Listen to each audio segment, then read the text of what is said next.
So, Jimmy, before I start, I have to ask, on your own Wikipedia page, your middle name is Donal. Yes. Yes, that is true. Yeah, I have a funny story. So my middle name is spelled D-O-N-A-L. This is not Irish. This is a funny There goes my question. Story from the South. So my father's name is Jimmy Don Wales. They wanted to name me after my father, but if they called me Jimmy Don Wales, in the South where I grew up, there's a very real risk of being called Junior for your whole life, which is a really kind of a rednecky thing. My parents wanted to involve that, but I had an uncle named Donald with a D on the end, and they didn't want to favor one uncle over another. So my mom just chopped the D off. I don't think they had any idea that it was a real name at all. Yeah. So there you go. Now, you mentioned... It's actually rare enough. My actual name is Jimmy. And so I was happy that we have a Jimmy here introducing me. Maybe in Ireland it's more accepted to be a Jimmy. In Ireland you'd be Seamus, or Shamey. But anyway, Jimmy. Now, you mentioned at the tail end of your presentation there, you talked about a series of bad business decisions that you say has characterized your career. And one of the questions we have came in from Brian McKenzie, who's a lecturer in Maynooth University. And he asks a question which I'm sure you fielded many times before. Why did you never commercialize Wikipedia? And were you ever tempted to either sell it or allow ads on it? So Wikipedia is really a child of the dot-com crash. So I started Wikipedia during the dot-com boom when we didn't really worry about the business model and so on. And then the whole internet economy just completely crashed, I mean, in a really devastating way. And so there was no obvious business model at the time. It wasn't really clear what we could do. And we had a large and growing community of volunteers. And a lot of the volunteers really wanted it to be in a nonprofit. And that made sense to me. Like my ambitions for Wikipedia to be this grand sort of neutral storehouse of knowledge for every single person on the planet. It just felt right to be in that. And then also, I've always opposed the idea of ads in Wikipedia. It was bandied about as a potential business model back then, but I mean, my picture here kind of suggests why that is. But I think there's something very pure about Wikipedia. Something I think I'm really proud of about Wikipedia. I also have Wikia Fandom, which is my for-profit company. It's about the number 15 website on the internet. Doing very well. It's ad-supported wikis, mostly about things like Game of Thrones. So if you're not a Game of Thrones fan and you want to know what does Winter's Coming mean, I'm sure they've got a page about it. And that's doing very well, so don't worry about me. I'll be all right. Because many of the entrepreneurs who would have started around the same time as you and who've created services that really are nowhere near as prominent as Wikipedia are all bazillionaires now. Yeah. And I dare say, if I may say, you're not. Yes, that is true. I am not a billionaire. That's exactly right. So no regrets? No regrets. No regrets. It's absolutely fine, yeah. Okay. Now, you mentioned fake news, and you spent a bit of time on it there. When we discuss fake news, we often talk about Facebook as an agent for fake news. How true do you think that is, and what do you think the issue is there? Yeah, so I mean, what's interesting about so let's define our terms a bit. So by fake news in this context, I mean the truly like Macedonian teenagers churning out hundreds of articles with clickbait headlines and completely made up stories with no concern for the truth. Also, no particular agenda, let's say, in that case. We see evidence of other people churning out fake news that has a political motive. But this is, completely made up new websites and so on. So it's not the general problem of low quality media. So I would never call the Daily Mail fake news in the same way. I'll call it a crap newspaper, but that's a different problem.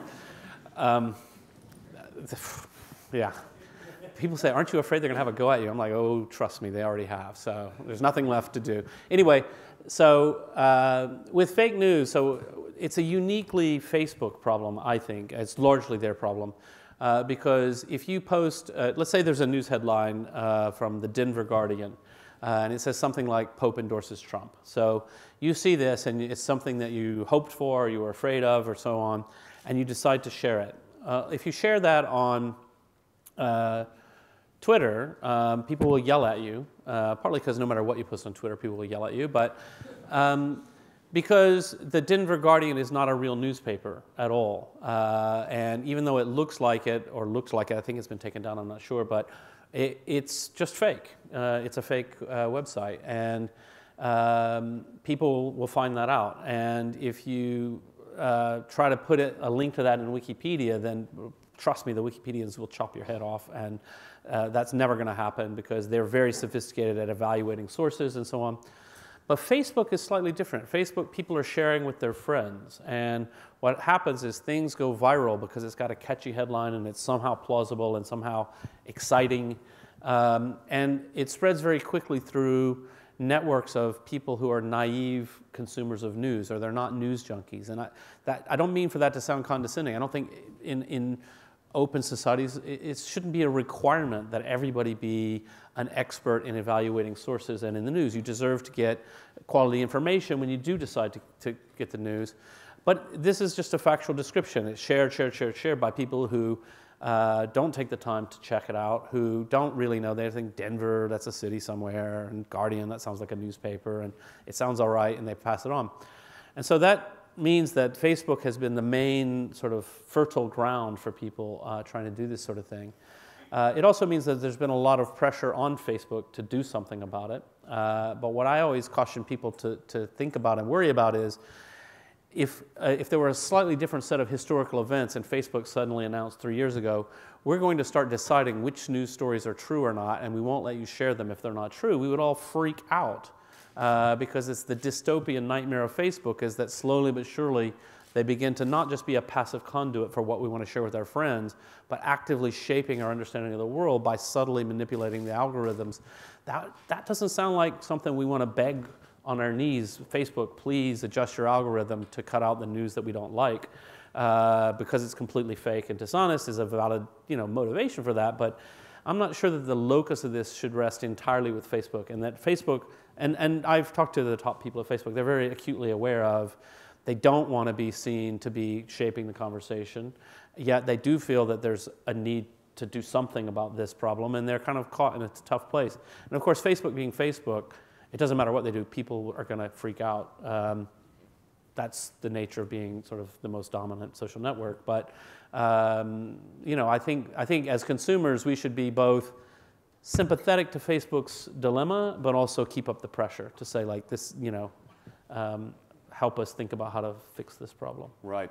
Now, we had a tweet from Wikimedia Ireland to say, hey, Jimmy, hey, the Irish Wikimedia user group is mostly female. Great. So this is actually really interesting. This is one of the things about this, the gender problem in Wikipedia, is that we have quite a number of women leaders in the community who've become board members, who are leaders of local chapters.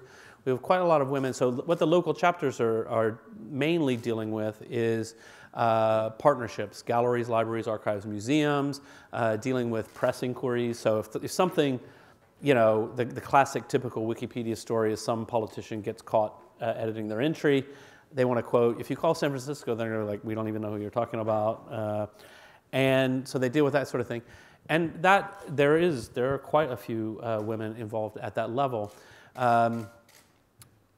And editing, there are a lot of women editing Wikipedia. So it's a complicated problem. But I'm always happy that the chapters are really keen to help work on that. I mean, that 87% male figure, though, that is really a stark figure.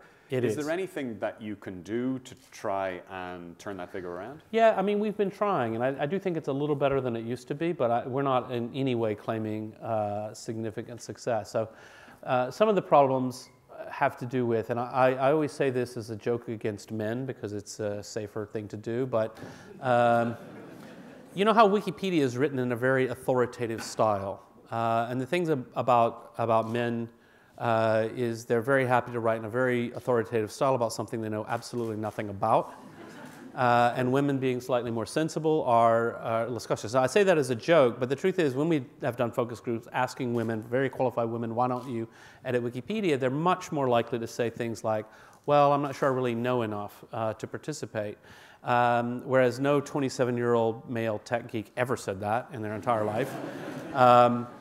No, but it is a real thing that women are a little more reluctant, and I think it's particularly exacerbated in an online context where there's so much abuse of women. We definitely have women writing in our community who are using a male pseudonym because they just find it easier, that they're not getting creepy tweets at them or things like that.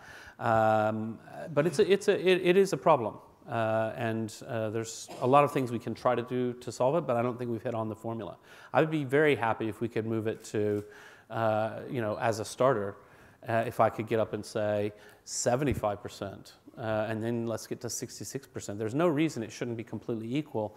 I don't think we're going to get there for a long time, but there's work to do here. Okay. Another question that came in was from Kyla O'Shea, who's a market specialist, and I believe it's a she, asked, what is Wikipedia's plan to keep the number of content contributors high enough to ensure the community stays alive and content stays accurate? Well, for us, it's the concept of community health is really important. Making sure that the people editing Wikipedia are happy, productive, that they aren't leaving in droves and that sort of thing. And for the most part, we don't see a really serious problem. Participation, editing in Wikipedia peaked about 2006, 2007, so that's 10 years ago now. And then it went into a decline for a while, but then it's been fairly stable for quite a long time. We're reasonably comfortable with the level. We'd like to make it easier to participate in Wikipedia. We want to make sure the community is welcoming. So it depends on what are the reasons for the decline. So here's a reason for the decline that I'm not worried about. A long time ago, it was very possible to be the first person to type in Wikipedia, Dublin is a city in Ireland, and hit save, right? You could start with the most basic thing, and then you could add a little bit of information. Now, if you go to the entry on Dublin, it would be a real challenge to think about how you would improve it. It's really quite long and detailed. You could tweak something here or there, but it's not the same feeling that you could just start from scratch. So that means the entries you can start from scratch are much more obscure, much smaller. And so it's just not that easy for as many people to participate, and that's okay. That means Wikipedia has just gotten mature. Reasons that would not be good is, suppose the communities become too rule-bound and too strict and too harsh on newcomers, so become insular. We see some evidence of that. I mean, we still try to be very welcoming, but the truth is, because Wikipedia has gotten more and more high quality, more and more sophisticated, it is a lot harder. You can't just go and kind of wing it as much as you used to. You really have to adhere to a lot more complicated rules, and that slows things down, so that's an issue. What if young people just don't care about information anymore? I hear that, I'm like, no, that's not true at all. They're crazy about Wikipedia. There's always, human nature doesn't change, not that quickly anyway. Okay. Now, you talked quite a bit about Wikitribune, and as such, you're putting yourself now into the position of you're now slightly off the fence because you're going to be a news publisher, and that comes with questions around objectivity. It comes with questions potentially of bias as well that you may not have faced with Wikipedia. So how are you going to make sure, you've spoken of your distaste, for example, of Donald Trump. Now, how do you treat a subject like Donald Trump in what would be, quote unquote, an objective way? Yeah, well, it's a huge challenge. What I always advise people, so in the Wikipedia context, what we'll say to people, what I'll personally say to people is, if there's a topic that makes you particularly sort of excited, you probably shouldn't edit that. Right? So I probably shouldn't write about Donald Trump for Wikitribune because I can't. I mean, it's hard. I say that, but I'm actually pretty good at being quite neutral, and I think you can sort of improve things. And I'm actually happier when I read a news story that is just objectively reporting on some new revelation about whatever bad things he's been up to, rather than a story that's just a rant against him, because I feel like that doesn't move the needle. Like, I could write a rant against him. I actually want journalists to go out and get new information that's helpful and useful. I think that having a community and having a diverse community who really care about neutrality is really helpful. To go in and say, knock the rough edges off. It's quite easy to fall into a trap of speaking in a shorthand that's not quite right, and the community can be very obsessive about saying, well, no, actually, that's not exactly right. So just today I made an edit to a story. We're not fully open, but we're practicing behind the scenes, and someone had written that 52% of the British public had voted for Brexit. And I said, that's not exactly accurate, right? It was 52% of those eligible voters who bothered to vote voted for Brexit. also important and legally important and all that, but it's not quite the same as 52% of the public voted for Brexit. And I think we need to be very careful about those kinds of things. Now, that was probably an easier bias for me to spot because I'm not in favor of Brexit. So it sort of twigged me maybe faster than if it had been a bias that I agreed with, I might not notice it. This is why you want a diversity of contributors to say, okay, right, people will come in and say, well, you say Donald Trump said this, but actually, da-da-da. I mean, there's more to bias, though, isn't there, than just how you report something. There's selecting stories. There's selecting areas. Absolutely. Now, I think you have said that the first area you're going to look at largely broadly is politics. Is that right? So I'm just intrigued as to what the day-to-day newsroom practices will be. How will you actually commission journalists on topics to cover? Yeah, so in many cases, in many ways, we have a fairly classic standard operation internally of, an editor and journalists and story assignments and pitches and all that. But we do want to focus very much on what is the community interested in. So the main reason we're starting with current affairs and politics is I felt like it's a lot easier to go from there and begin to specialize more in technology or something like that. If we launched as a tech, I actually gave this active consideration, should we launch as a tech website? And I thought, no, we'll just be pigeonholed immediately as, oh yeah, they're that tech news site. And we want to be more general. We want to be accessible to lots of people. But this is really the early days. We're going to see what, but I do think that one of the things that the business model drives you to, and this for me is what's really key. So if you don't have ads and you don't have a paywall, then what you need somebody to read to the bottom of the story and say, wow, I didn't see that anywhere else. I understand the world better than I did. This is not the kind of thing I could have gotten from somewhere else. This deserves to exist and I should support it. And you won't get that if all you're doing is rehashing and ranting about what Trump said today, because people get that everywhere. There's lots of that kind of stuff already. It's very good for traffic, very good for clicks. I hope for us that it's not very good for conversions, right? That if we write a story like that, great, it got a lot of views, but nobody signed up because frankly, it's not really what we should be doing. It's not consistent with our business model. So having a different business model, I think, drives you in a different direction.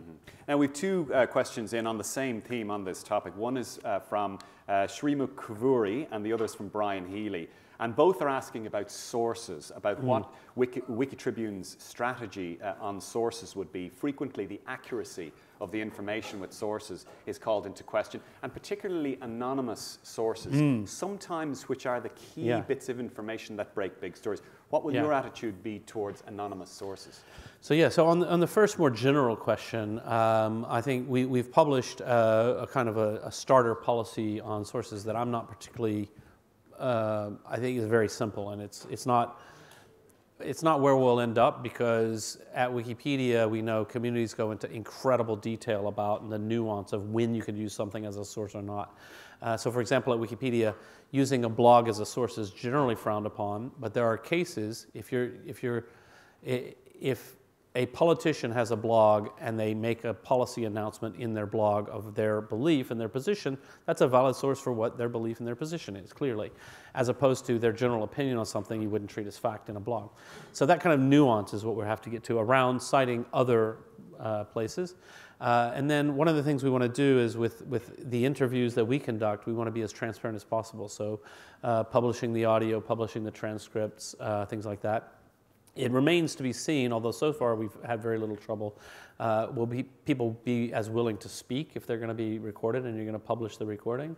I know for me, I get interviewed quite a lot, and I would love that because oftentimes, it was actually I saw an example of it. So initial coin offerings, big screaming headline. Just a couple weeks ago, Jimmy Wales says ICOs are a complete scam. I was like, oh, that's not actually what I said. I said a lot of the ICOs out there are complete scams. It's not that the concept of an ICO is inherently a complete scam. And I was like pissed off, and I was going to write, and then I thought, no, I'm going to leave it up there because I can use it as an example. Because they've got the screaming headline, and then in the story, the journalist had quoted me accurately, and then the freaking video's right there. So the evidence is all there. So anyone who bothers, so in our context, someone would have by now watched the video and said, actually, Jimmy didn't say that, and they would change the headline. That was a side rant. Anonymous sources is a different question. So anonymous sources, my feeling is that that anonymous sources can be really important. There are times, the most prominent example would be someone who is truly a whistleblower. They've got some information, they can't come forward without it causing them huge negative repercussions in their life, and they've got a story that's worth telling. That then you can also validate in some other ways, right? You've got to triangulate and sort of make sure you've got it. I feel like recently one of the reasons that public trust in media is so low, and just by the way, the Edelman PR company does this annual trust barometer survey. They've been doing it for, I don't know, 20 years or something like that. And this year, for the first time, trust in the media fell to be as low as trust in politicians. So that's pretty grim. And I think one of the reasons is I think that the media has, in recent years, gotten a bit lazy about according to administration officials, you know. And part of the reason for that is because journalism has been under enormous financial pressure. And it's just a lot easier to sort of take the line that's fed to you by someone who won't go on the record and just run with it because you think it's probably right and what you're going to do. And then what happens is you end up falling victim to you know, someone who's just floating something and they want plausible deniability. They want to see how the public reacts and then they deny it the next day. That's a problem. But even more, even if it all goes well, I think for the public, when I read a story that says senior Republicans say Trump is in big trouble, I'm like, yeah, well, let's talk about that in a year because I'm not really sure that you're doing anything than just reporting office tittle-tattle gossip. It's not really clear, and it makes me feel less, I don't feel that they've lied to me, but I feel less trust in the result. And so I think as much as possible, we need to really push, like, who said this, put their name behind it. Otherwise, you don't give them a platform. And how is the community going to contribute towards the editing process in this? So it's very open. One of the concepts here is that the community and the journalists are treated as equals. But in this context, that does mean that if you're a staff journalist and you've written a story, guess what? It goes to the editor before it gets published. If you're a staff community member and you've written a story, guess what? It goes to the editor before it's published. And so in that sense, it's not completely wide open in the same way that Wikipedia is. But who are those editors? Well, initially they're staff, sort of senior journalists. We have absolutely no reason to think that we won't find people in the community who are like, we just totally trust them. Like, they vet stories very well. They're really good reviewers. They're happy to ask the journalists the pointed questions, and they improve the writing, and they'll be the final responsibility. But also, behind the scenes, everybody can work to contribute. And then after something's published, it can still be edited. But again, those edits have to be approved by someone trusted, just to make sure you're not vandalizing. So you're fully funded now. When can we see this come out of beta and open to the world? Sometime. Okay. Okay. We're trying to have like a very, very quiet launch, but everything I do is accidentally very noisy, so it's kind of hard to just quietly open one day, but that's what you should expect. Okay.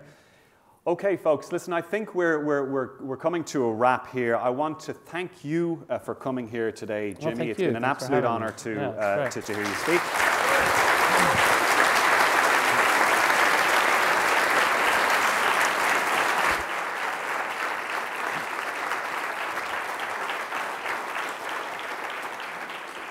I'd like to also congratulate the IEDR for organising this today, for bringing us here together. Some very, very important topics being discussed. You can read a little bit more about those policies on iedr.ie if you want. And finally, a big thank you to everyone who came here tonight, particularly because by buying the ticket, you helped to support the work of Coder Dojo, which does incredible work both here in Ireland and around the world.